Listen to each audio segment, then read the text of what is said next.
Bayangkari.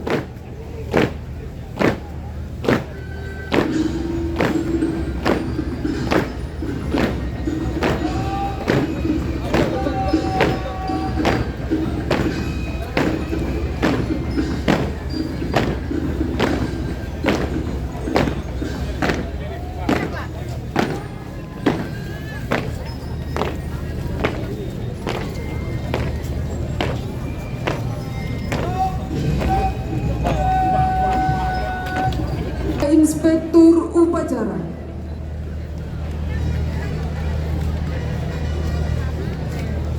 Inilah Paskibra Kota Batam Siantar tahun 2024 tadi berhasil sudah mengibarkan merah putih di lapangan Haji Adam Ali pada 17 Agustus 2024. Dari Batam Siantar, Tagor Setoang melaporkan.